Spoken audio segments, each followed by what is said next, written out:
I don't know why folks act like they wouldn't have done the same exact thing if they were in Kenneth Walker's position. That's the whole point of having firearms. That's what the Second Amendment is for. Someone busts in your crib, runs up in your crib, you defend your crib. Yeah, absolutely. If I don't hear his police and I hear the door open up and I know everybody is in the room that I'm in, yes, I'm letting all shots go at that door. Who the hell coming in my door like that? And that's a very I think the problem is that the police were telling a different story this whole time. And I think that's what the issue is. Kenneth Walker was there. He's saying nobody identified themselves. He's never committed a crime. He is a licensed gun owner. And somebody was knocking at the door. But the police have consistently been saying that they did identify themselves. And that's where I think the issue is that they're trying to tell a different story. Well, his charges got dropped, so that's a beautiful thing. And also, too, man, he's right. Why would I be expecting the police? I'm not a criminal. I'm not committing no crimes. Why would I be expecting the police to be coming in? Kicking down my door. Like, why? All right, now as we are getting ready for the final stretch in the campaign trail for Joe Biden and Donald Trump, former President Barack Obama will be hitting the campaign trail next week. They have not finalized his schedule, but they said some states under consideration for his appearances include Florida, North Carolina, Wisconsin, and more. Another thing the Joe Biden campaign has done, they launched their first ever battle rap ad. Oh, my God. Come on, man. This the nonsense I be talking about. Yes, so they use the Ultimate Rap League. That's who they joined forces with, and they have MCs DNA and Charlie Clips. Here's a piece of that. You know why I don't vote? Because as a black man, I just feel like there's no hope. Our president telling people to go back to China, taking the coronavirus as a joke. And that's the part that frightened me. When you choose a president, it's supposed to be a knockout. Then why this situation doesn't entice me? If you got the answers to get me out this dark path, my brother, enlighten me. We always telling each other to stay woke. That's why this time we gotta use our voice and you have to vote. The facts should show. Biden has a plan for African Americans. We're not dealing with your average Joe. If battle rappers are doing that on their own, great. But the campaign going to them, asking them to do it is whack. Because all you have to do in order to really get black people engaged is to actually put an agenda on the table for black people. How about actually listen to what black people want and what black people need and make those type of policy commitments instead of giving us battle raps? Well, imagine if you don't really watch the news, so you wouldn't even know that there was a plan on the table. Imagine you didn't go online to read the plan, but you do watch battle rap. And then you see your favorite battle rappers, DNA and Charlie Clips. I mean, it wasn't like it was Joe Biden that approached them and said, let's do this. If it's organic, it was Kamal Marshall, who's the director of strategic communications. No, come on. I honestly didn't think it sounded bad. If it's organic, yes. Yeah. But if it's not, that just seems like pandering. Like I know how to get black people to listen. It does Let's go talk to the battle rappers. It does sound a little pandering. Come on. I heard Joe Biden's going to Magic City this week and he's doing Stripper Fest. So I'm in for that one, Joe Biden. Meet people where they are. But I'm sure these artists wouldn't have done it if they also weren't for real supporting Joe Biden. Joe Biden he knows nothing about battle rap. Nothing. He's pandering. His team probably said, hey, this is hot right now. Let's F with this for a little bit. Like I said, I'm sure they're going to do a stripper fest soon, too. So Kamal, you know what you need to be doing, Kamal, since you want to be strategic. You saw Donald Trump had a virtual rally on Rush Limbaugh's show for 2 hours. How about, get Senator Harris or Joe Biden to come do that? I don't know. Maybe the Breakfast Club. Donald Trump talks to his base directly via radio. Why don't you talk to yours directly via radio instead of doing battle raps? Jesus Christ.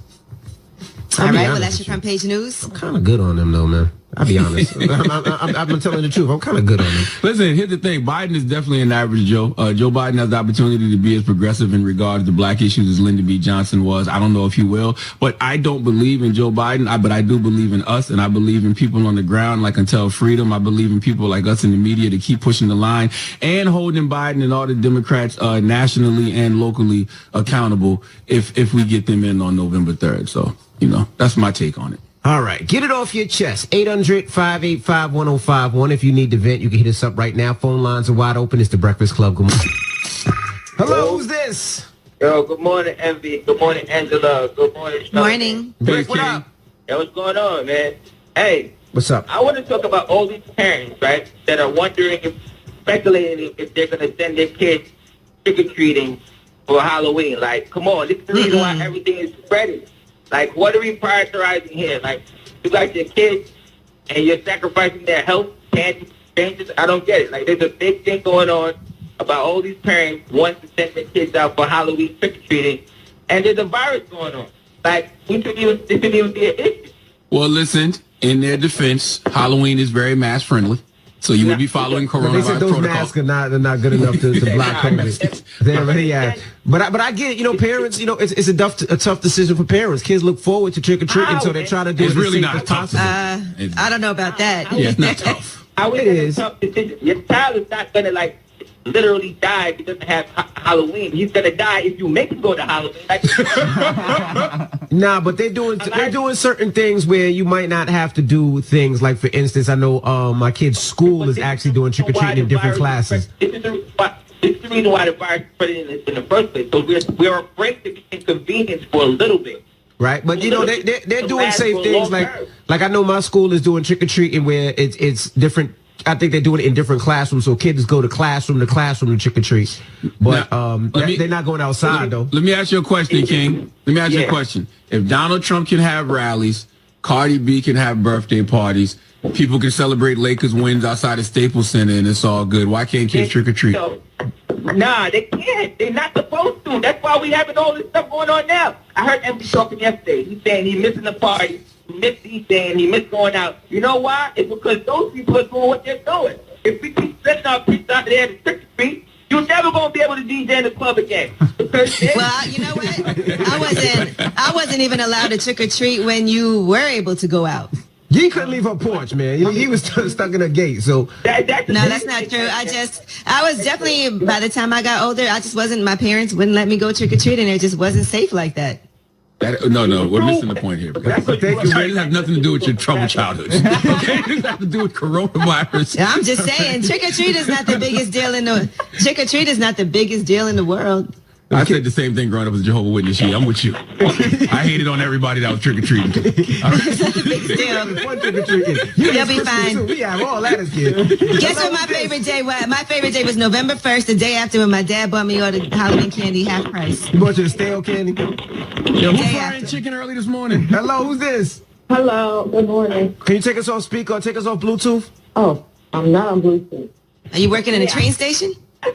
Yes, I'm on the train. Listen, I've been trying for you to recognize the WNBA. You give out all of the scores, but you never do for the WNBA. And I want you to put some respect on Stu Bird's name. The WNBA is not even in season. The WNBA they finished. The Los Angeles Aces just... I have been trying, I have been trying to get in touch with him since he's been giving out the scores for months. When the WNBA won their season on last Tuesday, he never gave them any props. We did shout out the... maybe you didn't. I don't know if we shouted out the... He did not. No, we didn't shout out the WNBA. Who the Aces play? The Aces played the Storm. He never does. Storm. He never does. Well, I'm sorry. What's your favorite team? The New York Liberty. What's your favorite team? What's your favorite team? Mine is the New York Liberty. Because he said my favorite team is the Las Vegas Aces because of Columbia, South Carolina's own Asia Wilson, WNBA MVP this year. Okay. Well, my favorite player is Stu Bird and Diana Taurasi. Asia Wilson will watch both of them. So could you please, next year when the WNBA starts, please give them a shout out, recognize them for whatever reason. You never do. You give the scores, but you never do for us. We'll give the scores. I didn't even do baseball scores this year. They're in the middle of the playoffs. We only do the football and basketball. Baseball's trash. But I will. Ain't nobody on steroids. Baseball is trash. Trash. Ain't nobody on steroids. You know what? Goodbye, mama. Nobody on steroids. It's just not good as it used to be. Get it off your chest. 800-585-1051. The Dominican in the room disagrees. If you need to vent, hit us up now. It's the Breakfast Club. Good morning. Hello, who's this? Yo, this iPhone Sim. Yo, what's good, everybody? Everybody good? iPhone, you bugging, man. Look, you got a little cheddar, a little check. And instead of investing, I looked at you and your girl online. Y'all had matching Rolexes, matching Gucci, Louis Vuitton. Rolex now you just bought a new car. You bugging. Nah, bro, listen, bro. I got the repository list for PA. Spell it. Going down there next week. What happened? Spell repository. He said, man, I'm going down there, man, with the bread, and we're going to and we're going to the auction, and we're going to get these cribs, bro. I thought you was going to help me out. You know what I mean? But you told Mello I just do it myself, so, you know. I mean, that's what I'm doing. I'll help guide you. But what car did you just buy, iPhone? Man, I bought something that I can afford, man. Something that, you know, what? Crazy, what you buy, something nice, man. Something nice. What you buy? iPhone. Why you pressing him?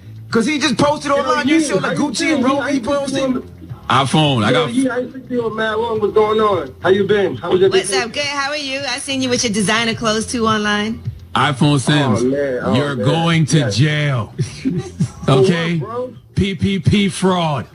All right? Bro. You're going to jail. Bro, my girl, bro, is... Listen, brother. I'm doing the right thing, bro. That's what happened. I told you a year ago, once, I got down with the faithful male black community, everything was going to look up. That is true.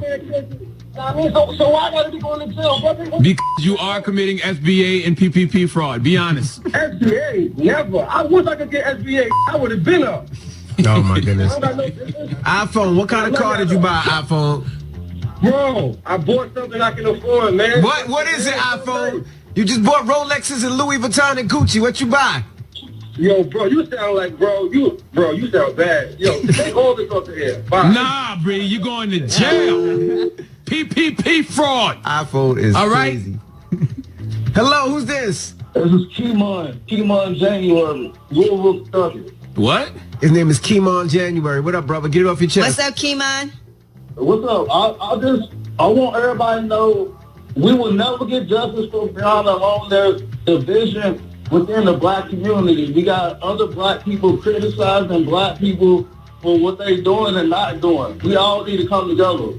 Because we have a division in our community. It's not going to bring justice to Breonna. Louisville, Kentucky, checking out. Well, that's never going to happen that all of us are together because black people are not monolithic. But it doesn't matter. As long as the right people are together, the right black people are together, things will get done. I get what he's saying. We need to be together regardless if we It's never happened in the history of life. Be fighting and killing each other. Right. This is about right and wrong, and that was dead wrong. We need to ground. It's never happened in the history of life. No matter how you feel about anything, I don't think any black person should feel like it was justified to kill Breonna Taylor. I mean, everybody's entitled to their opinion, but I'm just telling him, like, there was What? That's not even an opinion. That wasn't justified. She didn't do anything. I mean, you have people that will try to justify it because they look at different details of the case than we do. I mean, that's like life, though. I can look at Drum and see one thing, and we can look at Drum and see another. But that's my point. You will never have unity and group operation amongst all black people because black people are not monolithic, and that's just a ridiculous thing to even strive for. I don't know. Her getting killed was wrong. I don't think there's any way you could look at it. She didn't commit a crime. No, her getting killed was definitely wrong. There's no way that anybody could say other than that. But get it off your chest. I think y'all missed the whole point of what I was saying. I'm not talking about Breonna Taylor. I'm talking about just in general as black people. I was just talking about black people that we should just stick with each other. We shouldn't fight each other and shoot each other, whether we have a difference of opinion or not. Well, anyway, get it off your chest. 800-585-1051. We got rumors on the way? Yes, and let's talk about this press conference that happened yesterday. We'll tell you what artist has just talked about how he feels 30 years younger, and he also put out 2 new songs, and we'll give you a little preview. All right, we'll get into that next. Keep it locked. It's The Breakfast Club. Good morning. We are The Breakfast Club. Happy birthday to Usher, too. Today's Usher's birthday. It's Usher's born day? Yeah. The GOAT? Drop on the clues bombs for Usher. I'm tired of y'all disrespecting Usher in these streets. We're going to do a dope Usher mix later on. Telling him who to compete with in verses as if there's anybody out there. No disrespect to Chris Brown and Justin Timberlake. It's just y'all just not Usher. All right, well, let's get to the rumors. Let's talk Stevie Wonder. This is the Rumor Report with Angela Yee. Breakfast Club. So listen up. Well, speaking of legends, Stevie Wonder had a new kidney. He had a kidney transplant last year. He said he feels 30 years younger after that. And he also announced that he is leaving Motown. So he's been on Motown forever, so that's a big deal. And he put out 2 new songs as well. So we actually have one of those songs for you right now. And this song is called Can't Put It in the Hands of Fate. It's a call to action with Rhapsody, Corday, Chica, and Busta Rhymes. Yo, history say don't repeat her. Many years a slave, took notes from the people. Drop on the clues bombs for Rhapsody. Who's that? YBN Corday? Yes. Okay. They get busy. By the way, telling me Stevie Wonder is leaving Motown is like telling me somebody died that I thought been dead. Who the hell thought Stevie Wonder was still on Motown? I had no idea. Why? I had no clue. I didn't know either. Well, let's hear Stevie Wonder's part of the song as well. You say you're sick and tired of us protesting. Okay. Timeless talent, Stevie Wonder. Absolutely. Never forget the Breakfast Club had Stevie Wonder come sing happy birthday to Senator Hillary Clinton when she was running for president in 2016. She didn't win, of course, but all right. That was a great moment. It was. Well, Stevie Wonder also put out another song called Where Is Our Love Song. This is all under his new So What's the Fuss music label with Republic Records. All the proceeds from Where Is Our Love Song will be donated to Feeding America. You know, he was on Motown for 60 years. All right, now Oprah has he was 10? Stevie Wonder 70 years old. Wow. What kind of contract was that? How you sign for 60 years? Well, maybe he didn't want to leave and he probably kept on signing again. He should get his master's back. I don't know if he got his master's. I'm sure Stevie got his master's. I hope he got his master's. I can almost guarantee Stevie Wonder has his master's. Come on. All right, now Oprah has surprised Texans. She did some get out the vote calls, and she's putting in a huge effort to get the vote out for November 3rd. She's cold calling people and making sure that they have a plan to cast their ballots. Hi, this is Christian. This is Oprah Winfrey. It really is Oprah Winfrey. Holy smokes. Yeah. And Christian, I'm a volunteer with Beto's group Powered by People calling about the upcoming election. And as you may know, early voting begins tomorrow. Yes, it does. That's right. On a scale from 0 to 10, 0 being I'm never going to vote and 10 being I'm definitely voting, what number describes you, Christian? I'm an 11. I'm already there tomorrow at 8 a.m. actually. Call me, Oprah. I'm going to be like, look, I would love to get to the polls, but I'm a little short on cash. Could you wire me $1 million right now so I can take some public transportation to the polls? And then you know what all right, I'm sure you hear something like, well, absolutely. She'll probably throw something in my cash app. No, she ain't. Not $1 million, but she'll give me something. All right, Jussie Smollett is making his directorial debut. He's doing an adaptation of a 1994 novel called B-Boy Blues. It's a novel about gay culture within the hip-hop scene by James Earl Hardy. Okay. So they actually started filming this week. Okay. All right, Jada Pinkett Smith says she was mom-shamed because of how she raised Jaden and Willow. They weren't raised in the typical way. Here's what she had to say, of course, on Red Table Talk. I have had my fair share of mom shaming. Okay. I felt like me and Jaden were shunned. Like they're too different. They're too weird.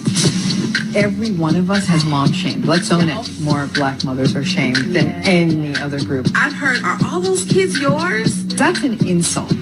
Because of the pandemic, 2/3 of mommies are getting mommy shamed. Who are you to tell me I'm raising my kids wrong just because I'm raising them different than you raise yours? Like, you should only mom shame someone if they are not raising their kids at all, or if they're treating their kids horribly. Abusive. And in that case, it's not shaming. It's just you telling the truth and the person's feeling being hurt. But yeah, it's like, who are you to tell me that I'm raising my kids wrong? Like, people do that all the time on social media. They're like, why are you holding the baby's head like that? Or like everybody wants to chime in. All the time. Why would you pay that much for something for your kid? Why would you? People do that all the time. Yep. All right. Well, that is your rumor report. I'm Angela Yee. Oh, and Stevie Wonder, he definitely gained control over all of his masters in 1971. Okay. Yes. Wow. All right. Now we got front page news coming up.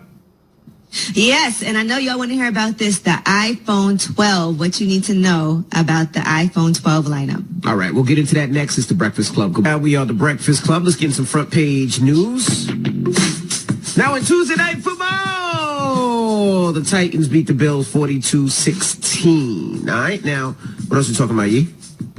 Well, let's talk about day 2 of the Amy Coney Barrett confirmation hearings. That was yesterday, and a lot of things that happened. She declined to preview her views on abortion and Roe versus Wade. She also was questioned by Kamala Harris on the Affordable Care Act and what her agenda is there. Listen to this. More than 9 million Americans have already voted, and millions more will vote while this illegitimate committee process is underway. A clear majority of Americans want whomever wins this election to fill this seat, and my Republican colleagues know that.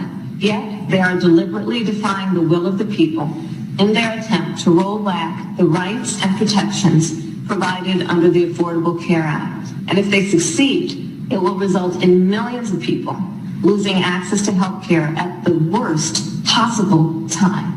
You really have to be a cruel and evil person to roll back a person's health care at a time like this. Same way I don't understand what's the hold up with the economic stimulus packages. You know people need money, do right by those people. Like, it shouldn't be that difficult. All right. Well, Amy Coney Barrett had this to say about policies and how she is not biased in any way. I certainly hope that all members of the committee have more confidence in my integrity than to think that I would allow myself to be used as a pawn to decide this election for the American people. And so I promise you that if I were confirmed and if an election dispute arises, both of which are ifs, that I would very seriously undertake that process and I would consider every relevant factor. I can't commit to you right now, but I do assure you of my integrity and I do assure you that I would take that question very seriously. Yeah, I mean, it's not her fault. RBG passed away, and the people in power made a decision. They're trying to push her through. As they made her the nominee, and they're trying to push her through. It's not her fault. Now, and it's going to happen. Republicans are saying that they're confident that she will be confirmed. There's nothing magical that's going to happen, and there's no way that Democrats will be able to block her as a nominee. So, I mean, that's because the Republicans are in the position of power to be able to do it. Simple as that. I mean, I don't know how they call the process illegitimate. Like, just because you don't like what someone is doing, does that make it illegitimate? Yeah, I mean, I'm sure if it was the other way around, the Republicans would be doing the same thing. All right, now, the iPhone 12, the company announced the Democrats would be doing the same thing. All right, the iPhone 12, they have announced 4 new iPhones in a virtual event that happened yesterday. The iPhone 12, the iPhone 12 Pro, the iPhone 12 Pro Max, and a new smaller iPhone 12 mini. All of these phones have 5G, so they can connect to the next generation high-speed wireless networks. Of course, they're going to be expensive. Now, they're available for pre-order on October 16th and in-store on October 23rd for the iPhone 12 and 12 Pro. For the iPhone 12 mini and for the iPhone 12 Pro Max, you can pre-order those November 6th, and they'll be in stores on November 13th. What happened to all those folks who were screaming that 5G causes coronavirus? Because I got a feeling that they're going to be in line for them goddamn iPhones that are full of 5G. Man, I was outside eating a couple of months ago, and this guy came up screaming about 5G and was like harassing me for literally 30 minutes and wouldn't go away. But the iPhone 12 will not come with free headphones, by the way. You know how you get your iPhone and the packaging, you get the charging brick, you get the headphones. They're not going to have those at all. So you don't get got to have your own charging. Nope. That's crazy. And these things are expensive. You don't get those headphones. That's right. Imagine you pay $1,000 and then you still got to buy the charging brick and you still got to buy the headphones. I don't even want that no more. I just want my phone to ring. I want my phone to ring and text. That's all. I'm cool on everything else. I really am. I don't need the camera. I don't really need social media. I just really want my phone to ring and text. You don't want the camera? No. You carry a regular camera when your daughter goes cheerleading and all that. You don't take that like how you take pictures now. Because I don't carry a camera. What happens when a Karen runs up on you and you want to film her? Who does that? I don't do stuff like that. You don't take pictures? When have you ever seen me be the picture guy? I'm not the picture guy. I mean, you don't post pictures, but don't you keep pictures for yourself when your daughter cheerleading or you hugging a tree? No. You want to send to the family, maybe? No. You don't FaceTime your moms? No. You don't post pictures of your T-shirts if you're doing a promo? Yeah. But I get somebody else to take them. I do. I always get somebody else to take it and send it to me, and then I post it on social. This guy's crazy. So you FaceTime your mom? No. Your daughter? I call my mom. You take a picture of yourself wearing a T-shirt? Yeah, I'll do that. No, I'm saying like if I am taking a picture of somebody, a T-shirt, it's because I'm promoting somebody else's T-shirt. Like this morning, I'm wearing Angela Rye's T-shirt. We built this for free, so I'm definitely gonna post this with the mask. You know what I mean? Now, what if you don't have a camera? What if a person doesn't have a phone and you want to ask somebody to take a picture? You don't have your camera. You're gonna need me to take your picture. I guess what I'm simply telling you, simple-minded people, is you that do want a phone. I don't like distractions. I think that because all of these phones are doing is taking away our time and our attention. And if you look at 90% of the stuff on your phone, do you use on a regular basis? 90%? 90%. Like, look at all the apps and everything else that you got on your phone. You use all of this stuff all the time. I actually only have apps on my phone that I use. See, mine is connected to my kids' app, so I got all types of kids' games on here. See what I'm saying? But I do that to see what my kids are downloading, I don't even know what 90% of this stuff is. Like, my wife downloaded Life 360. I think that keeps tabs on you. Or something like that. It keeps tabs on the family. You can see all the family members in. Yeah, usually for elderly. Yeah, I have that for my parents. I'm about to download that. My boyfriend's I know that for the elderly. In case you fall, you can't get up. You can see where all your kids at all times. You can see where you're at all times. You should have that, Envy. You have a family. Yeah, but I have something on the app where it's called Share Your Location, where I can tell where my kids are with the phone. Yeah, we got that. What if you fall, same you thing. can't get up, It's not an and you app. want to take a picture of yourself in a t-shirt on the ground? If you fall, but by the way, if you fall and you can't get up, and the first thing you're thinking about is taking a picture, that's the problem. that's what's wrong with us as a society. You gotta take a picture of this Gotta t-shirt. take a picture. I just fell. So instead of calling 911 for help, let me take a picture of myself on the ground and post it to the gram and tell everybody, look at me, I just fell. Take help. If you fall, I'm gonna take a picture. Then I'm gonna call 911. I ain't gonna lie. But if you take the picture, that's fine. But that's our problem. That's our problem as a society. What if you're getting harassed by the police and you want to go live so people can see what's happening? I don't think that would be on my mind in that moment, to be honest with you. I think that's really been beneficial for a lot of people if you're nervous and you're scared. It has, but I don't. As a black man, I wouldn't be reaching for my phone in that in that scenario. You know, I thought about that this morning. I'm walking from the garage, right, and I had this banana in my pocket, right? Pause.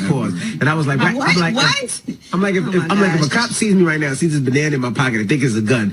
Should I reach for my phone? I swear, should I reach? You would love to get stopped and frisked by a nice big cop, wouldn't you? See, you take things too far. All right, that is your banana. Is that a banana in your pocket?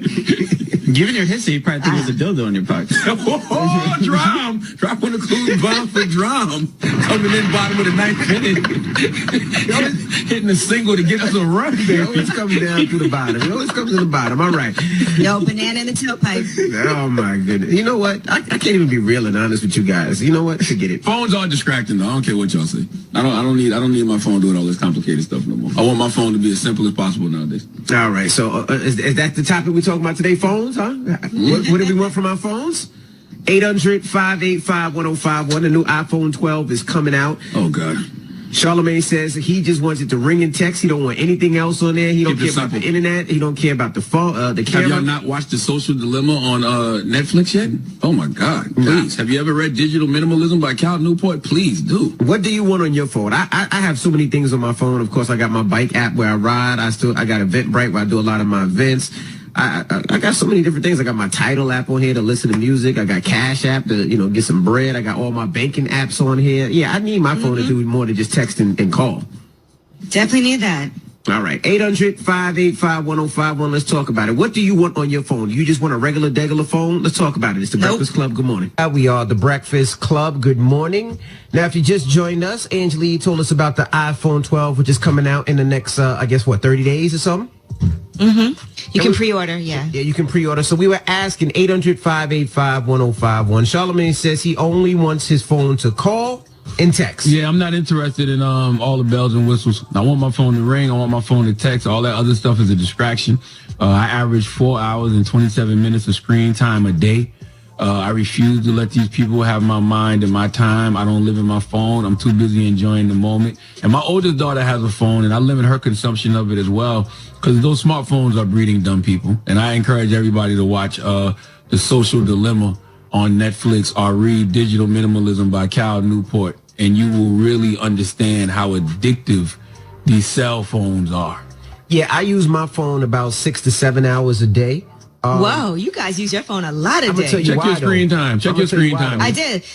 My phone is about 2.5 hours a day because I don't use my phone all day. I use the Waze app when I drive to work every morning. So that's 45 minutes to an hour coming and 45 minutes to an hour going back home. I use the Waze app because the Waze app helps me with traffic. It helps me with police on the road. So I definitely use that app each and every day. And then when I ride my bike, I use all my apps for riding, which is Strava or the Relive app. So I use my apps. So I get a lot of texts. That I do. Mm-hmm. I get a lot of texts. Like right now, I literally have 516 unread text messages. Goodness gracious. So I get a lot of text messages. So I use my app a lot. I do a lot of events, so I use the Eventbrite app to check on what's going on. I also use my apps for my cars to start my cars to make sure my cars are warm. I always check the cameras on my app to make sure the houses are good that I own. So I use my apps for everything. Yeah, I think it's important to have these apps. Like, truthfully, I check my phone when I'm at home and I'm not doing like work and doing the Breakfast Club. I probably put my phone down and check it like every 2 hours. Yeah, but apps are very addictive too. And when you read these stories about how app developers keep us addicted to our smartphones, and I remember when you read Digital Minimalism, there was this whistleblower in Silicon Valley who spoke just like a whistleblower did in the tobacco industry 30 years ago. Mm-hmm. So it's literally the same type of process that keeps you addicted to your phone, that keeps you addicted to cigarettes. And yeah, I don't have a lot of apps on my phone, but I do use my phone for things like booking flights, booking rooms, ordering food. I have all of those apps on here. Of course, I use Instagram and Twitter, WhatsApp. Yeah, but I also use FaceTime. Like, you know, because of COVID, I can't see my parents the way that I want to see my parents. So I FaceTime them 2-3 times a day just to speak to them so the kids can say hi and we have conversations and we do normal stuff what we would do in person, but I talk to them over FaceTime because I can't go see them. I'm out and about. My kids go to school. So I don't want to go to my parents' house or have my parents come to my house and possibly get coronavirus. I'm with you. I use FaceTime a lot. I wouldn't want a phone. I wouldn't want a phone that only makes phone calls. I do. And I just don't want to be a junkie because social media apps are deliberately addictive. And when you watch these, you know, shows like Social Dilemma or read books like, you know, Digital Minimalism, you realize the people that create these apps and create these phones don't even let their kids use them. Like purposely, purposely don't let their kids use them. But they'll feed them to our kids. It's like, no, I can't do it. I want it to ring, text, and that's it. Hello, who's this? Hey, this is Mike from South Florida. Hey, Mike, what's going on? We're talking about phone use and what you would want on your phone, bro. Yeah, man. I would say I just really want the phone texting, like to call people, texting, podcasts and music, man. It's just too much. I'm 27. A lot of people in my age group, we just kind of everybody be on the phone, you know, even though we're supposed to be social distancing. I'm out with some people, and people just be stuck on their phone, man. It's ridiculous nowadays. Y'all would have hated Tupac, Keep Your Head Up in this generation. Okay? Y'all can't stop. That's probably one of the least streamed songs. Yeah. Because Pac is telling you to keep your head up. And all y'all do is keep your heads down. Thank you, brother. Trust me. But that Waze app, I stay on Waze app. Even if I know where I'm going, I have the Waze app on in my car. It guides me. It helps me with potholes. If your car there's don't got traffic. navigation? Yeah, but Waze tells you about traffic. If there's traffic, it'll give you an alternative route. It tells you about potholes. If there's potholes on the road, it'll tell you about police on the road. It tells you everything about what's going on with Waze. So that's why I always use Waze, regardless of where I'm going. All right, let's go to another line. Hello, who's this? Yo, what's good, Tim? Tim from Jersey is good. What's up, bro? What's up, Chin? Why they call you Chin? Tim with a T, Charlamagne. Come on, man. Oh, Tim. Okay. Oh, Tim. I thought he said Chin too. So we're talking about your iPhone or your phone. You know, you have a lot of apps on your phone. How do you use your phone, bro? Yeah, I just use the basic Instagram, Snapchat, you know, just that. That's a lot, though. Check your screen time. What's your screen time, King? Right. Look at your screen time. What's your screen time? I'm driving right now. That's not safe. But yeah, don't look at your screen time right now.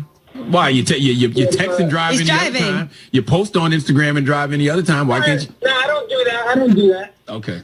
I feel like with the phone, come on. They do that on purpose, though. Yeah, they do, so we can buy it again. But in the new 5G, listen, man, you better watch out for that. That's the new thing. Oh, my God. Here we go. You got 5G on your phone right now. And Angela, you're promoting out here on the commercial, shorty. Come on. You know what's coming up next. What's next? 6G? I don't know. What's next? You know what's coming up next. That's all I can say. They're going to come get me. Yo, have a nice day. I am Charlamagne. Yes, sir. Yeah, my boy. All right, King. Okay, they're going to come get them. 800-585-1051. We're talking about phones. All right, the new iPhone 12 is coming out in less than 30 days, and we're asking, you know, what do you want on your phone? Charlamagne said he just wants phone and text. I need more than that. I need my apps because I do so many different things on this phone. So let's talk about it. It's the Breakfast Club. Good morning. We are the Breakfast Club. Now, if you just joined us, we're talking about the new iPhone 12 is coming out. Now, Charlamagne says he just wants the phone to text and call. I just want my phone. I want to be able to call people. I want people to be able to call me. I want to be able to text people. And that's it. I don't need all the other bells and whistles. Now, there is apps I do like on my phone. Like I listen to podcasts. So I got the podcast app. I listen to Tidal. So I have the Tidal app. Music and podcast is different. Everything else, I don't necessarily think I need. All right. Well, yeah, and I mean, I like my apps. There's a lot of apps that I use and I continue to use every single day. I use the damn weather app every day just to check the weather. I use, like I said, the Waze app, which helps me out a lot. I use, of course, all the banking apps, and even for my daughter that's in college right now, I get to check to see how much, if she needs more money for food or whatever she needs. You don't think you're giving that phone too much power, though? Because what happens when you lose your phone? You know what I'm saying? I get another one. Like what happens if somebody steals your I have phone? 2 phones. I have 2 phones. Yeah, I get another phone. Well, everybody can't afford 2 phones. I'm just saying, like, I don't feel like we should give like that phone that much power. You know what I mean? I have my period tracker on my phone, so I know when my period's coming. I have Park NYC, so I can pay for parking using my phone app instead of having to use my credit card every time. Shame. First of all, you've had your period for a long time. Okay, you do not need a period tracker on your phone, to know when your period is coming. I'm going to tell you why, because then you know when you're ovulating, you know exactly what day to expect it. There's no surprises. As women, sometimes you forget. And then it also keeps track of, like, if you don't get it every 28 days, some people get it, like, you know, a couple of days off. So it's just So you good need to your know. phone to know when your period's coming on now? Yeah, it helps. And the other thing we use the phone for... But everybody has a different type. And sometimes our schedule changes. Like if you go on vacation, you're around other women. And so you're like, man, I usually get it this time, but now I'm getting it this time. But I guess I would follow my wife's period if I was trying to have a baby. Then we follow to know what day. Yeah, if you're trying to have a baby, that's a good... You know, mind your business, Charlamagne. I've always had period tracker on my phone. All I'm saying is pretty handy. And we have cameras for the juice bar on the phone, so I can see what's happening at the juice bar. But let's go to the phone lines. Hello, who's this? It's Brooklyn. Peace. Peace, Brooklyn. Brooklyn. Where you from? Got no app on your phone. Let me tell you something. I agree with all of y'all to a certain extent. I think with Charlamagne the God, it's an age factor, man. After a while, you don't need all these apps on your phone. I just need my phone to ring, check with my family. Word. But then, as the media's changing, you need some news app, you need games, you need this, you need that. After a while, you kind of become a hoarder on your own phone. Yep. And I think what makes it worse is that the phone companies, they know that they want to keep us on the phone. Where now they tell us how much time we spend on our phones. You know what I mean? Yep. Okay. Right. So it gets to a certain point that you get to a certain age, I just need to get ahead and make a phone call, check on my family, and I'm good. That's it.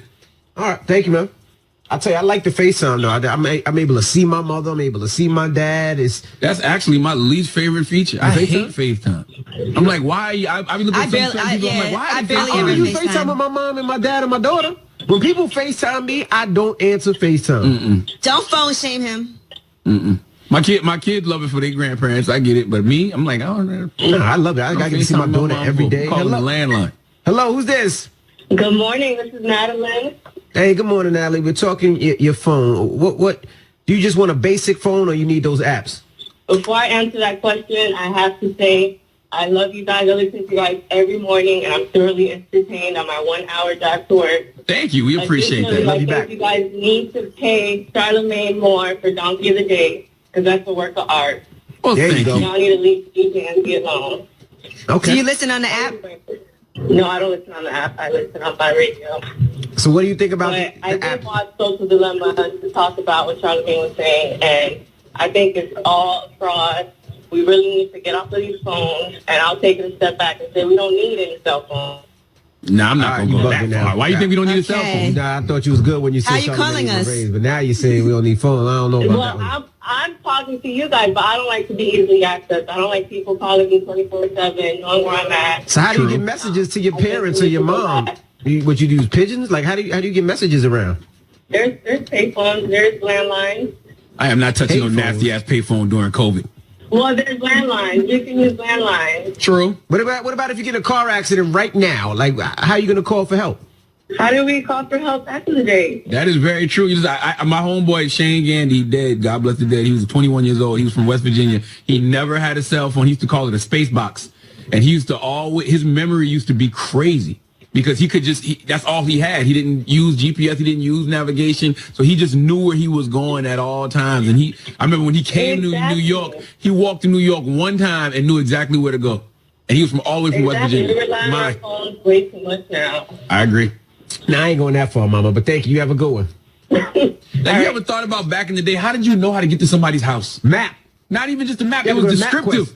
You'd be like, yo, you going to come down this road, you're going to see a tree on the right-hand side. Right. Then you're going to see a purple mailbox, and when you get to that purple mailbox, you make a left. Like, that's the type of stuff that keeps your brain, like, sharp and quick. Yeah. Yeah. I'll keep my phone. Yeah, I'm with you. I'm keep my phone. I used to hate the days of MapQuest. Then you miss your exit. You got to go back to the MapQuest to figure out where you're going. Nah, B. Nah. All right, what's the moral of the story? The moral of the story is do what works for you, but just know that these apps are deliberately addictive. So you a junkie. All right. we're all junkies. All right. Now, we got rumors on the way, Yee? Yes, and some nudes have leaked, and we'll tell you whose nudes they are and what you had to say about them. But there might be some positive news coming soon. We'll tell you what that is. All right, we'll get into that next. It's The Breakfast Club. Good morning. We are The Breakfast Club. Now, a couple of days ago, a young lady called. Her name was Pink Kiss, and she was going through some problems. Let's flash back. So I've been out of work in April, and I was already with my job living paycheck to paycheck. So without those paychecks, it's really kind of been hard. And it seems like bad stuff just keeps happening. But things have just been getting like worse and worse. My floor in my kitchen has a huge hole in it and fell apart. My front door, it won't open, so we have to go through the back door. My car broke down. Damn. You got it. First of all, I want you to breathe for a second. Like, hold on, Mom. I know right now it feels like the world, the sky is falling. I know you're probably dealing with anxiety, slight depression, all types of stuff right now. I promise you this will not last. We said we would help her out on air. We gave her Cash App out, and she's on the line right now. Are you here, Pink Kiss? I am, yes. Can you hear me? Yes, Pink yes. Kiss. What's happening, everything Queen? Going now? You called the other day, and just tell the people why you called and what's going on now. Good morning. So, yeah, I've really been trying to get through for a while. But when you guys gave out my Cash App, which I wasn't expecting, several people actually donated, and I was really surprised by that. So I just was really trying to press to call so that I can say, I said I wasn't going to cry. So I can say thank you. I'm sorry. No problem. I said I wasn't going to cry.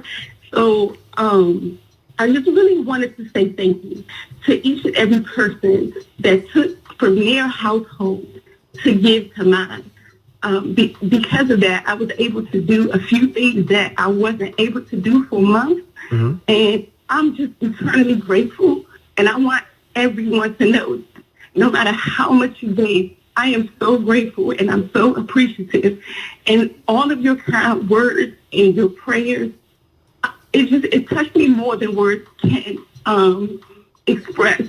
I'm just so happy, and I'm just saying thank you because nobody had to take from their house to give to mine. I'm a complete stranger, like they don't know me, and they did anyway. So I'm just like, thank you so much. Well, we appreciate you, Pink Kiss, and as my man Killer Mike always says, if everybody does a little, nobody has to do a lot. So we are happy that we could be a blessing to you. And it was. And I also think the gentleman that answered, I'm not sure who answered, but I appreciate you answering to give me this opportunity because I just really wanted everybody to know that from my heart, I'm thankful. His name is Dan. He donated nothing. You don't have to thank him. Okay. Dan answered the phone. Well, thank you so much, Mama. I definitely donated. And you sound so much better, and I'm glad that you're doing better. And continue to keep your head up, all right? I appreciate it. Thank you, guys. Thank you, Pink Kiss. I'm telling you, it don't cost you nothing to be nice to people. You know what I'm saying? Pink Kiss called in. She was having a little financial problems. I donated a couple dollars. Give a shout out on the air. Tell a couple other people to donate some dollars. That's right. And, you never know. I don't know how much she got. I don't know either, but clearly she's happy about it. Some money. Even if everybody donated $20, it helped her in her problems and it helped her what she needed. So Pink Kiss, I'm glad that everything worked out and, continue to keep your head up. Now, we got rumors on the way, Yee? Yes, we are going to talk about Ryan Henry and his best friend who is now speaking out and talking about what happened with Ryan Henry from Black Ink Chicago, allegedly sleeping with his child's mother. All right, we'll get into that next. It's The Breakfast Club. Good morning. Now we have The Breakfast Club. Let's get to the rumors. Let's talk Cardi B. It's about time. What's going on? Rumor report. This is The Rumor Report. Talk to him. With Angela Yee on The Breakfast Club. Woo, well, Cardi B, some nudes leaked, and it's all her own fault, she admits. Here's what she had to say. Lord, why the you have to be so stupid and retarded? Why? You know what? I'm never gonna beat myself up about it. It is what it is. Happened. It's not even the first time. I mean, I used to with strippers or whatever. She's right. I mean, she said she used to be a stripper, so whatever. But how do you accidentally leak your nudes? Well, I'm going to tell you what happened. Well, okay, she's going to tell you what happened. Okay. I'm laying How about that? bed, right? And I'm telling Offset, yo, on camera, it looks swole. Let me show you. So I'm taking the picture, and then I press, and I'm seeing that it's loading. I'm like, oh my god, Offset, oh my god, the picture's loading. And he's like, whoa. So I turn off my phone so it won't load, and I'm like, yo, check if the picture posted. He's like, yo, you posted that picture of the. Now, I can't lie. I was squinting the head the whole time. I was going to tell you, because I was squinting the head. Her phone was muffled, so when she recorded the video, she probably had it on a pillow so you couldn't hear what she was saying. Okay. So what she did was, and I've done this before, when you went to send out a text or you went to send something out, you figure if I turn the phone off, I did this before. I think I went to send a text out to somebody and I sent the text to the wrong person. Who got Rashawn's nudes? Anyway. Who got Envy's nudes? It had nothing to do with Envy nudes. got Envy little nipples everywhere. Right? My big nipples everywhere. But anyway, so when you try to turn the phone off, Sorry, so you think big if you turn the phone off, it doesn't go through. And that's what she did. So she turned the phone off and then it did go through. But now she's trying to turn the phone back on and delete it. And you know, sometimes it takes a minute to turn the phone back on. So she couldn't delete it in time, but she didn't. Let me find my glasses so I can put my glasses on to hear you better. Because are you telling me that there's nudes out there? I didn't say it was nudes, you idiot. That's all Are you listening? heard? That's all you heard? Yes. You said the What's same wrong thing with happened you? to You said the same thing happened to you. That's I said exactly. sending a message out and you try to turn the phone off so the message doesn't go out, but not sending nudes. I sent a text message Well, out. don't say the same thing happened to you then. Same thing didn't happen to you. You just All right, want my well, nudes, bro. Cardi responded to the backlash that she got about her nipples. Here's what she said. My big salami nipple was just all over the internet. Like, for 30 minutes, I was mad, but then again, I'm like, whatever, because, I don't know, like, when I started hosting, I used to show my boobs all the time because I was a stripper, like, a lot of people talking because I got some big-ass nipples, but that just came with motherhood, y'all. Like, I swear to God, like, my daughter really stretched out my nipples, but it's all right because at least she didn't stretch out my hole. I'm really squinting to hear her now. Okay, so long nipples is what I'm getting from this. No, she didn't say long nipples. What She she said salami nipples. She said her nipples got stretched out when she had the baby and she was breastfeeding. Gotcha. But she said her punani is good because she takes care of that. She bleaches it and lasers it. Let me guess, Envy, the same thing happened to you. Yes, it does. I laser mine and I bleach it, so my punani is good.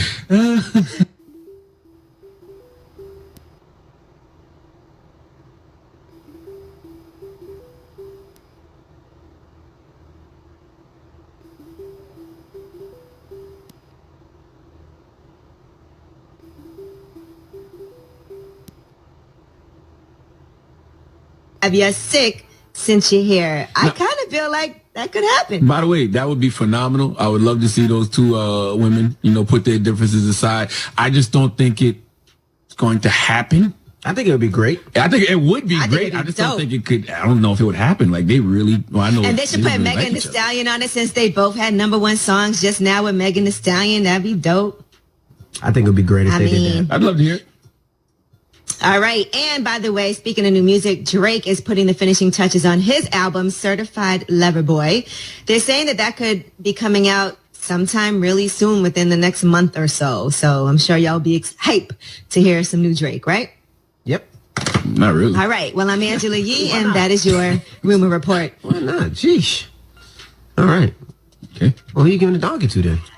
Donkey of the day is going to a Texas man named Andrew Beard. As if black men didn't have enough targets on their back. We'll talk about it for after the hour. All right. We'll get into that next. It's the Breakfast Club. Good morning. Well, Donkey today for Wednesday, October 14th goes to a Texas man named Andrew Beard. Now, listen, when you are a black man in America, you are automatically stereotyped as threatening and dangerous. Okay, it is what it is. Let's not act like that stereotype isn't ingrained in American culture. The black man is considered a threat the same way snakes are. Okay? It's been so many studies done where white participants reveal biased attention towards black faces relative to white faces. And guess what? People take advantage of that fear all the time, especially in the criminal justice system. Black men in front of that judge, black men in front of that jury get thrown under the jail for offenses white folks get little to no time for. We know this. Okay, let's not act clueless here. Well, Andrew Beard took the fear that America has of black men to another level. See, Andrew Beard is currently in jail on a $1 million bond, charged with murder. But he tried to get away with it. Would you like to know how? Let's go to KDFW Fox 4 for the report, please. A man is in jail on a murder charge accused of killing the mother of his toddler when she was trying to go to work. Carrollton police say Andrew Charles Beard shot Alyssa Burkett in the head and stabbed her multiple times. Burkett's family told investigators that Beard and their daughter were in a contentious child custody battle. Police records show detectives searched Beard's home and found tracking devices, the same type found on Burkett's vehicle, trash bags with work boots cut into pieces and doused with bleach, a kitchen knife.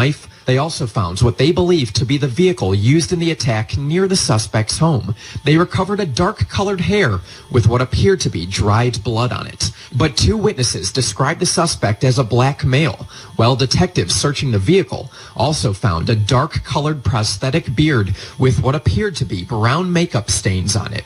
Inside his home, they found 2 bottles of dark brown liquid foundation makeup, along with partially burned makeup wipes with brown residue on them. It's possible the suspect tried to appear African American. Didn't we tell y'all white folks about wearing blackface? You out here committing felonies in Fenty? Okay, Andrew thought he could wear blackface, put on a fake beard, some makeup, pretend to be black, and get away with murder? Think about that. Kill a woman, and then bystanders say it was a black man because you decided to put on blackface. What do you think that does to law enforcement who already have black men listed as public enemy number 1? Black men are already getting profiled, already getting harassed. We are already pulled over at a higher rate than white folks. What do you think happens to black people when they think that a black murder suspect is on the loose in a city? Lord have mercy. I don't know why they call white lies little. Okay, I've never seen a little white lie in my life. All white lies are huge and have consequences. Black lives don't matter as much as white lies do. Okay, and those white lies get black lives killed. We've seen it over and over and over again. Emmett Till is dead because of a white lie. Remember that woman in Michigan who falsely claimed that a group of black men kidnapped, beat, and raped her? White lie. We all remember Amanda Knox accusing a black man of murder, a murder she was initially convicted of. White lie. Whatever stereotypes you believe about black people, okay, cause you to believe that black people are the ones committing these crimes just because a white person says so. And what's so interesting to me about all of this is how come the white folks who lie actually commit these crimes and blame them on us? How are they never stereotyped as dangerous? How are they not perceived as a threat? How does a society historically lie on us, oppress us, and kill us, but convince people that we're the problem, we're the dangerous ones? Inquiring black minds would like to know. Please let Remy Ma give Andrew Beard the biggest ER. Hee-haw, hee-haw. You stupid motherfucker. Are you dumb? All right. Well, thank you for that donkey of the day. Up next, Ask Ye. 800-585-1051. If you need relationship advice or any type of advice, call Ye now. It's the Breakfast Club. Good morning. We are the Breakfast Club. It's time for Ask Ye. Hello, who's this? This is Kiana. Hey, Kiana. What's your question for Ye? Well, I've been trying to reach you guys for months. I'm calling from Minnesota. I've emailed you guys. I've messaged on Instagram. I'm so happy to be on the line with you guys right now. So my situation is this. I'm a black female. I'm 40. I live in Minnesota, like I said. I've been married for just a year with a man that I've been on again, off again with for the last 12 years. During that time, I think that we're both really broken people. Both of us came from broken homes. Neither one of our parents really had the skills to take care of us. Both of my parents overdosed. One when I was 11, the other one just 3 years ago. And my husband's mom died alone, and they found her on his birthday, probably like 5 years ago. So I felt like our relationship was more based on us trying to be each other's, strength and, those kind of things. We know we were broken people, but we both loved each other and tried to make things work. Well, fast forward to 3 years. My mom died. My son found my mom. She had overdosed. My son, the same one who found her, got killed by a drunk driver here in May. Oh, my gosh. I'm so sorry. So I've had a lot of traumatic things happen in my life, but I've never let that stop me. I've been a nurse for almost 17 years. I work in cancer care. So I've always just tried to find the best in the worst situations, and that's what I was trying to do in my marriage. So my husband's been very unsupportive, very selfish. Within months of losing my son, I call him, where he feels like it's our son because of our history. But I've been the mom taking care of, my children, when he decided to leave and come back, all of those things. So he's just been very selfish in this process. We haven't talked for over a month. He's moved himself into a spare room of ours. His belongings have been packed in the garage for months. And I just feel like he's checked out on the marriage, even though he keeps saying, like, no, I'm in love with you and this and that. But everything is so one-sided. It's like his way or the highway. And I realize that I'm to blame for that because I've let it happen for so long. I am doing my own therapy. Thank you, Charlamagne, because you always encourage mental health. So I have been doing that. I have my therapist. Amazing. We actually were doing therapy together, but he decided not to. So I keep going. And my therapist, shout out to Jason Clopton here in Minneapolis. He's amazing. And he's been really helping me discover myself. Because what I did realize is I was focused on everybody else and not myself for so long. Being a mother to my kids, a nurse, taking care of cancer patients, trying to be a new wife, trying to be a sister to my brother. We're the only two when my mom died, dealing with the trauma everybody faced with that, and then the trauma of losing my son here in May from a drunk driver. I feel like I know the answer, that I should leave my marriage, but I just kind of wanted to talk to some professional people outside of who I know, to just see what they thought. Well, I'm definitely not a professional. None of us up here are professionals, and it's good that you are getting professional help. Well, I did have one question. How do you think it makes him feel away when you refer to the kids as your children and your son and not ours? I think so, but this is the thing about my husband. I don't fault him or blame him in that. What I was trying to do is be patient and have us grow together. So when I say my son and my kids, it's because I feel like he created that space where he separated my children and his children. Even small things. Like I would notice when they were little. Like, go ahead, I'm sorry. But I just think that to move forward, you are creating a separation now where he might not even be able to support you if you're not acknowledging the fact that maybe he has regrets about that also now, and he's not even able to express that. I mean, I completely understand what you're saying, but I'm just, as an outside person, you're also creating a separation now when maybe it's the time for you guys to come together. Well, I feel like that's what I've been trying to do. So by him, we can't communicate. Like, there's no, like, when I try to have a conversation with him, it's very one-sided. He always, like, literally last night, because I told him I was filing for divorce, and I've given him copies of divorce papers to review. I've been trying to be very cordial, and his response was last night even. Not like, wife, how have you been? We haven't talked for a month, or, none of that. It was, I've been trying to teach you how to be the wife I need you to be for me. And I'm like, how you're so focused on yourself. I'm literally in survival mode by the moment, trying to pick myself up, start businesses, and he's not being helpful.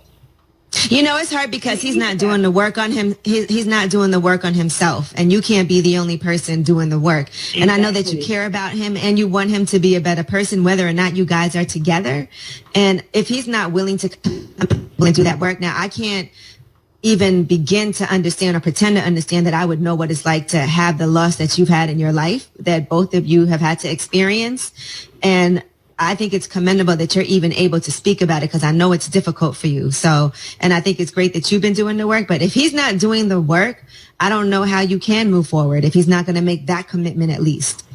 Yeah, that's what I feel. Even if he goes on his own without you to go to therapy, because it sounds like he needs that also. If he can't make that commitment, I don't know how you guys can move forward. I don't either. But also, I wanted to ask you, Angela Yee, because I feel like I have the answers pertaining to my marriage. But like I said, I've been trying to reach you guys via inbox because I have started a foundation in my son's honor that got killed in May. Mm-hmm. He was an aspiring artist. His name is Madi Twain, Ahmad. He would have turned 23 in August. And when he found my mom, he struggled with mental illness. We discovered that he was having anxiety and depression and was kind of going down the wrong road.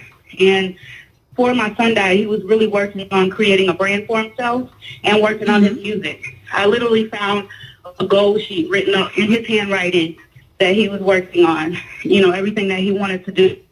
And part of it was his music. So I encourage people to go to SoundCloud and look up Madi Wayne. It's Madi Wayne, like Lil Wayne, his favorite artist. Okay. All right, we'll definitely check that out. I Love Myself Foundation. It's called I Love Myself Foundation at Gmail, because we're trying to start mental health services in the state of Minnesota. You know, I don't know if y'all have heard, so many kids are killing each other on the north side and south side of Minneapolis, plus the riots and everything. It's been really crazy in Minnesota.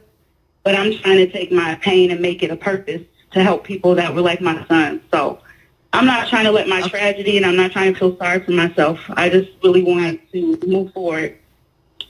Well, you sound like an amazing person, and I feel like you have been able to handle what life has been given to you. I see great, amazing things for you. I appreciate you so much for sharing with us this morning.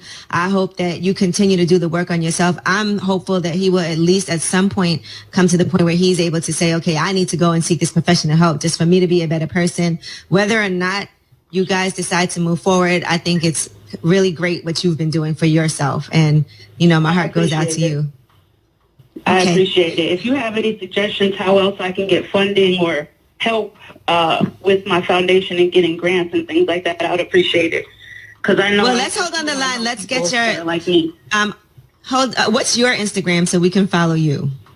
I am Sweezy. It's S like Sam, W like White, E Edward, Cat, C like Charlie, Y. This just confused me. I'm sorry. That confused me. Wait, SW. Sweezy. SWEECY 80 is my Instagram name. But business-wise, it's I Love Myself Foundation at Gmail. And that's the foundation name that my son was trying to create for himself before he died. So, all right, I'm following you on Instagram now. We'll talk. Okay, I sure appreciate it. God bless you guys. I'm so happy to get in touch with you guys. Charlamagne, you're doing amazing things. Keep talking about that mental health because it's so important, and I'm facing it every day.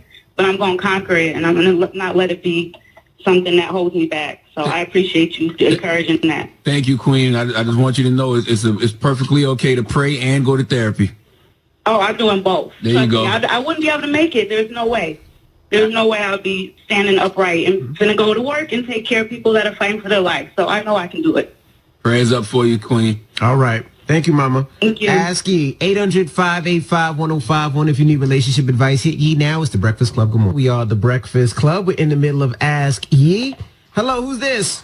Hello. Hey, what's up, man? What's your question for Ye?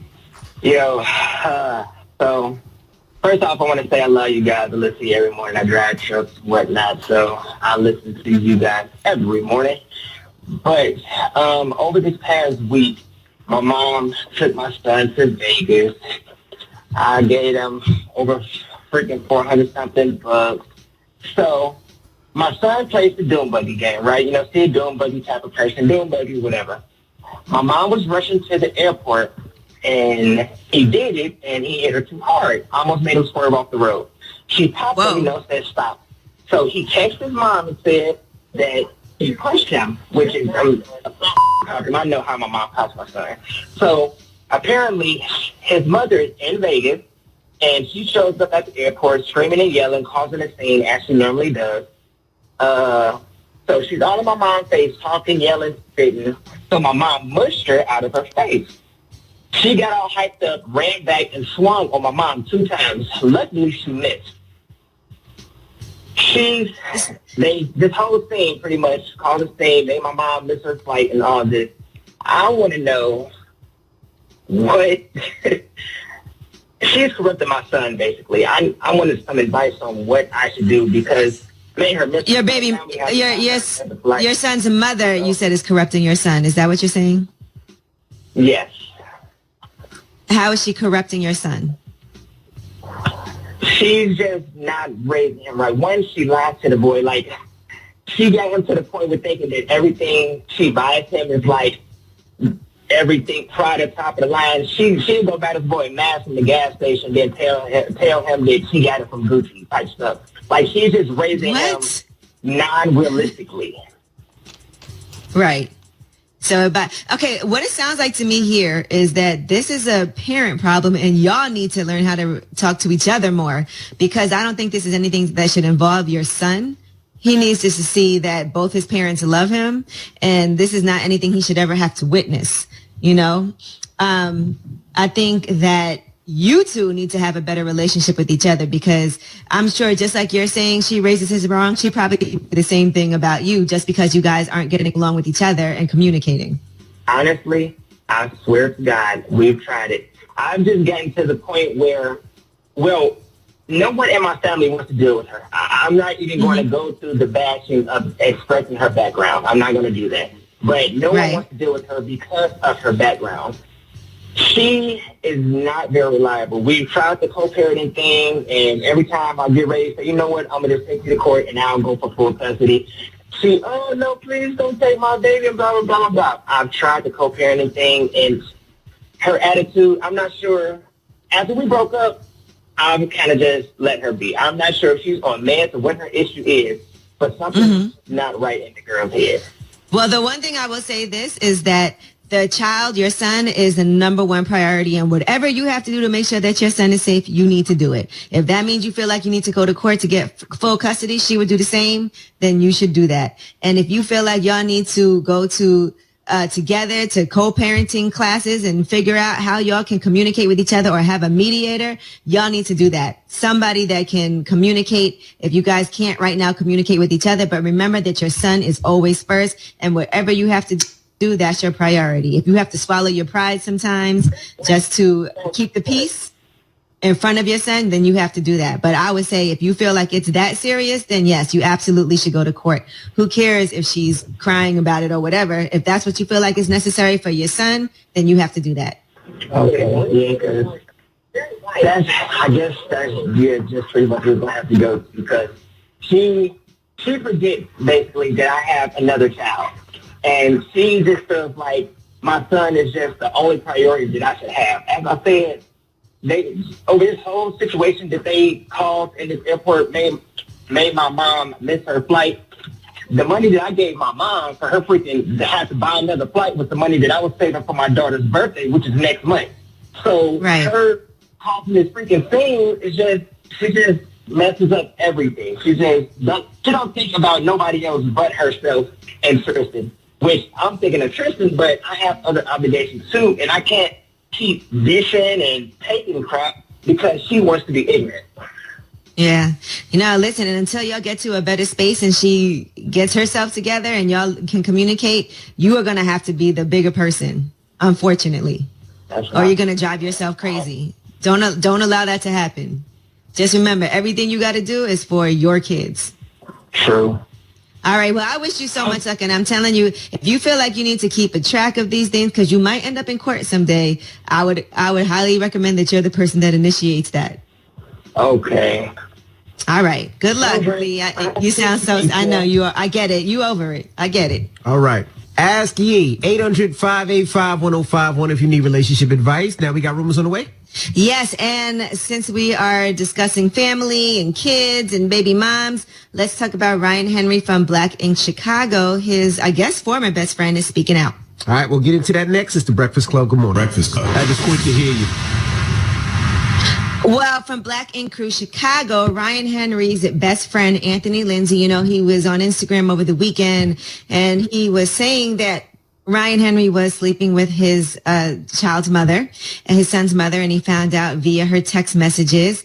Well, he just recently revealed how he even saw those text messages. Here he is. And my son picks up her phone, and he says, I know mommy's code.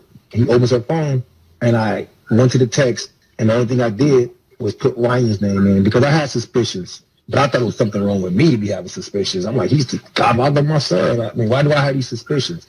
But the first thing I did was type in Ryan's name, and a whole conversation came up. Damn. Right now, more in this interview on the Lionel B show. Here he is talking more about the aftermath once he found those messages after his son, I guess, showed him the password, showing the messages on his mother's phone. I beat cancer October the 23rd, and we had a small get-together at Ryan's house. Ryan is on my right side, and she's on my left side. And I'm giving a speech thanking them for supporting me. And if you look at the video, you look at Ryan's face, I can tell he's disturbed. If it happened once, so y'all was drunk, you don't know what happened. Even twice, and y'all, after that second time, we knew we were wrong, and we hated it happen. I would have been willing to, work through that. but you guys had sex probably like over 20 times, a year and a half. Damn, man. That's crazy. I just Ryan hasn't said much about this yet. So right now these are his allegations. So Ryan hasn't really said too much. I guess we'll wait and see what he has to say in response. But that hurts. Yeah, it does. That's my baby mom's. I had cancer, and oh my gosh. I hope that's not true. I hope. Why are you growling? Because it's just crazy. Like, could you imagine your man, one of your best friends, knock off your baby moms when you in the hospital with cancer? Like, that's not just like somebody you know. Like, that's your people's. He said that was his best friend. Why don't you just say that happened to you too? He's his son's godfather. Definitely happened to me. Unless Drama was knocked off. You know what? Let me stop it. That's your best friend? Charlamagne is. No, wait. Dramos is and Charlamagne. Never mind. Okay. You're confused. All right. The LAPD is investigating Dr. Dre's wife now for alleged embezzlement. City boys, we up, baby! City boys, we up! Oh boy. That is because she withdrew nearly $400,000 from the business account without authorization. So they believe that she stole this money, embezzled the cash, and now they are looking into these allegations. If she is brought up on charges, she could face time. So she needed $2 million from Dre a month, and she was stealing money? Wow. This is just wow. Well, by the way, it was both of their accounts, though. I was going to say that. I was like, if you're married, is it stealing? You know what I mean? Like, if it's your account and you take money out, is it stealing? She said she had a right to that money. Her name is on the account also. And she said that investigation is just a PR stunt and a smear campaign as she's trying to move forward with the divorce. Your wife takes out money right now, Charlamagne. Is it stealing? We're married. They married. No, we're getting divorced. Married. She's stealing. Yeah, she's getting divorced, and she's asking for $2 million a month. She is definitely stealing. Definitely stealing. And it's her account also. And I am happy Dr. Dre is getting away from that criminal. 911, what's your emergency? My wife is stealing. My soon-to-be ex-wife is stealing from me. Okay. All right. Well, her daughter's about to come for you guys. Okay. Talking all this ish. You saw how she did 50. All right. Fabio Foreign, we told you that he was arrested and they're saying he's been charged with assaulting his pregnant girlfriend. So they said he is still being held in jail on charges. He assaulted his 24-year-old pregnant girlfriend over the weekend. Reportedly, he was arrested at his residence. To clarify a few things, I did not call the police on Fabio. I did not press charges, and I do not want the father of my children in jail. A situation happened in our home, and a nosy neighbor called the police. The police are who pressed charges, and in time, Fabio will be released of all charges. Thank you for respecting our privacy during this time. Yeah, how can the police press charges on you because of something somebody said? Don't the police got to witness it or something? Nah, if it's... And doesn't the victim have to say that? Yeah. Not a domestic violence. If it's domestic violence, they can arrest the parties if they see something that looks funny, because just in case, a lot of times women don't press charges, so the police can do it instead. Definitely happened to me. Door, and he came back and then they arrested him, and they said after that it's out of your hands. He hit you, you should go to jail. I'm just telling you what happened. All right, Tamar Braxton is saying that her relationship with her ex wasn't terrible and that he was an amazing partner. Listen to this. I really honestly appreciate my family, all of a sudden speaking up for me. But I do feel compelled to say that it wasn't a terrible relationship. David was an amazing partner to me. He was an amazing stepdad to Logan. He wasn't a clout chaser. He wasn't trying to be on TV. And I don't feel like majority of the things that are being said is warranted, because what I went through this summer was very traumatic, and he was there for me every step of the way, even when most people were not. Okay. And Eddie Murphy's Coming to America has been bought by Amazon. That deal is worth $125 million. Drop one of those bombs for Eddie Murphy. God damn it. By the way, that's the future. I would much rather be at home watching Coming to America 2 on the streaming service. Okay? Comes out December 18th. Well, yeah, the expected streaming date is December 18th, and there you have it. And it cost $28 million to make, and they made they already sold it for $125 million. Man, please. Salute to Eddie Murphy, salute to Arsenio, everybody involved in Coming to America 2, Lunel, Tracy Morgan. I can't wait to watch. That is going to be an event. I agree. Get me a dashiki. All right. All right, well, that is